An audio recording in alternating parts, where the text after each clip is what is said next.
ഇവിടെ വരുന്നതിന്റെ മുന്നേ തന്നെ അന്തരീക്ഷത്തിൽ കർണാടകയിൽ ഭീകരമായ കാര്യങ്ങൾ നടക്കുന്നു എന്ന അർത്ഥത്തിൽ CPM സൈബർ സ്പേസുകളും അതിന്റെ ഉത്തരവാദപ്പെട്ട നേതാക്കളും മുന്നിൽ നിന്ന് നടത്തുമ്പോൾ അതിന് പിന്നിൽ തീർച്ചയായും വോട്ട് ബാങ്ക് രാഷ്ട്രീയമാണ് എന്നുള്ളത് അംഗനവാടി കുട്ടികൾക്ക് പോലും അറിയുന്ന വസ്തുതയാണ്.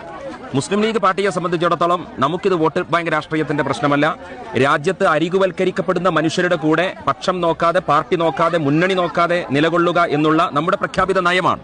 അതുകൊണ്ട് കഴിഞ്ഞ 10 വർഷം ഞങ്ങളുടെ ഈ മുസ്ലിം ലീഗിന്റെ പ്രതിനിധി സംഘം തന്നെ ഇന്ത്യയിലെ 30 സംസ്ഥാനങ്ങളിലെ കുടിയൊഴിപ്പിക്കപ്പെടുന്ന മനുഷ്യരുടെ കൂടെയുണ്ട്. ആ കുടിയൊഴിപ്പിക്കപ്പെട്ട മനുഷ്യരുടെ മുന്നേയുള്ള അനുഭവങ്ങൾ, ഇന്ത്യയിലെ ബുൾഡോസർ അനുഭവങ്ങളെ മുന്നിൽ വെച്ച് ഞങ്ങൾ കർണാടകയിൽ വരുമ്പോൾ ഒരു പ്രദേശത്ത് നമുക്ക് സന്ദർശിക്കാൻ പറ്റില്ലെന്ന് മാത്രമല്ല, സന്ദർശിക്കുന്നത് പോലും ഒരു ക്രിമിനൽ കുറ്റമായി, രാജ്യദ്രോഹമായി ചിത്രീകരിക്കപ്പെടുന്ന ഇന്ത്യൻ സാഹചര്യം ഇവിടെ നിലനിൽക്കുന്നുണ്ട് എന്ന് CPM-ന് അറിയില്ല. കാരണം അവർക്ക് ഇതേക്കുറിച്ചൊന്നും ധാരണയില്ല. അവർക്ക് നരേന്ദ്രമോദിയുമായിട്ട് RSSുമായിട്ട് പുതിയ അണ്ടർസ്റ്റാൻഡിങ്ങിനെ കുറിച്ചുള്ള ആലോചനകളാണ് തിരുവനന്തപുരം കോർപ്പറേഷൻ കൊടുത്തതിന് ശേഷം അവർ നടത്തിക്കൊണ്ടിരിക്കുന്നത്. ഇനി നിയമസഭയിൽ എങ്ങനെ അവർക്ക് BJPക്ക് വകുപ്പുണ്ടാക്കി കൊടുക്കാം എന്ന ആലോചനയാണ്. പക്ഷെ കർണാടകയിൽ ഞങ്ങളിവിടെ രാവിലെ വരുന്ന സമയത്ത് സിദ്ധരാമയ്യയുമായി ഞങ്ങൾക്ക് കർണാടക മുഖ്യമന്ത്രിയുമായിട്ട് നമുക്ക് അപ്പോയിന്റ്മെന്റ് കിട്ടുകയാണ്. കുഞ്ഞാലിക്കുട്ടി സാഹിബ് പറഞ്ഞ് അറേഞ്ച് ചെയ്തു. കേരളത്തിലെ കോൺഗ്രസ് നേതാക്കൾ വിളിക്കുന്നു. എല്ലാവരും വിളിച്ച് മുസ്ലിം ലീഗിന്റെ പ്രതിനിധി സംഘം ഇന്ന് സിദ്ധരാമയ്യയുടെ ഔദ്യോഗിക വസതിയിൽ ഞങ്ങൾ ഇരിക്കുകയാണ്.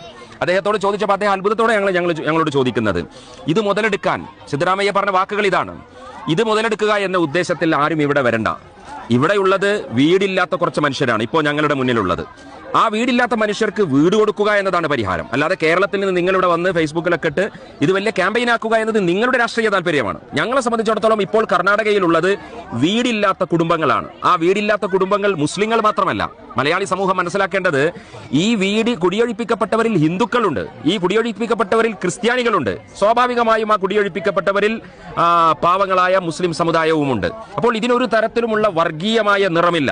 ഇന്ത്യ രാജ്യത്ത് നടക്കുന്ന ബുൾഡോസർ രാജിൽ ജഹാംഗീർപുരി അടക്കമുള്ള, നൂഹ് അടക്കമുള്ള, മധ്യപ്രദേശും ഉത്തർപ്രദേശും അടക്കമുള്ള സംസ്ഥാനങ്ങളിൽ നടന്ന ബുൾഡോസർ രാജിൽ കൃത്യമായി മുസ്ലിം ന്യൂനപക്ഷത്തെ ലാക്കാക്കി അവരുടെ വീടുകളും അവരുടെ മസ്ജിദുകളും ആരാധനാലയങ്ങളും ദർഗകളും JCB കൊണ്ട് പറിച്ചെടുക്കുന്ന കാഴ്ചയുടെ മുന്നിൽ പോയി നിന്നവരാ ഞങ്ങൾ.